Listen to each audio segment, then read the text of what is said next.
Rema hari ini, Mazmur 126 ayat pertama, nyanyian ziarah. Ketika Tuhan memulihkan keadaan Sion, keadaan kita seperti orang-orang yang bermimpi. Tony tumbuh dalam keluarga penuh kasih. Namun ketika usaha ayahnya bangkrut, Tony yang sejak kecil selalu dimudahkan, tidak siap menghadapi perubahan.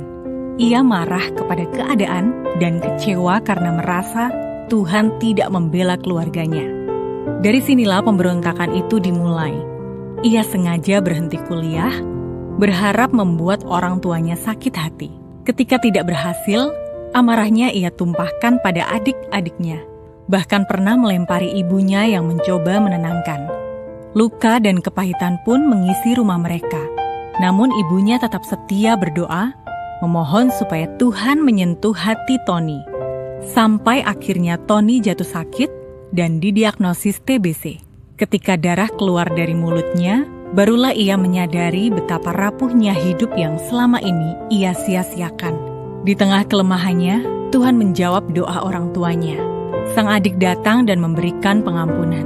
Tony pun menangis, bertobat, dan menyerahkan hidupnya kepada Tuhan. Ia dipulihkan baik secara fisik maupun batin. Keluarga mereka pun merasakan pemulihan yang begitu indah, sampai terasa seperti sedang bermimpi. Pemulihan Tuhan sering datang lewat jalur yang tidak kita bayangkan.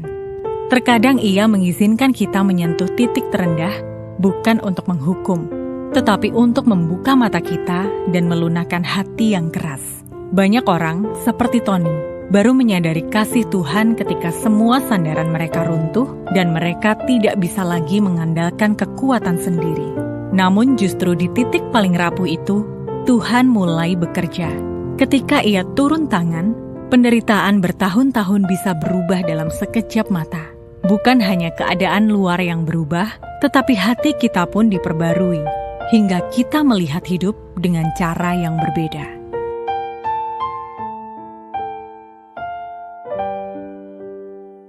Apa area dalam hidup Anda yang perlu Anda serahkan kepada Tuhan agar Ia dapat memulihkannya? Siapa orang yang perlu Anda doakan atau ampuni agar pemulihan dapat mulai terjadi? Langkah kecil apa yang dapat Anda lakukan hari ini untuk membuka hati pada pekerjaan Tuhan? Tuhan Yesus, terima kasih atas janji pemulihan-Mu. Kami percaya bahwa ketika Engkau turun tangan, tidak ada yang mustahil. Ambil alih setiap luka, air mata, dan pergumulan dalam hidup kami. Pulihkan hati kami dan jadikan hidup kami kesaksian tentang kuasa-Mu. Di dalam nama Tuhan Yesus, kami berdoa. Amin. Ketika Tuhan turun tangan, penderitaan bertahun-tahun bisa berubah dalam sekejap mata.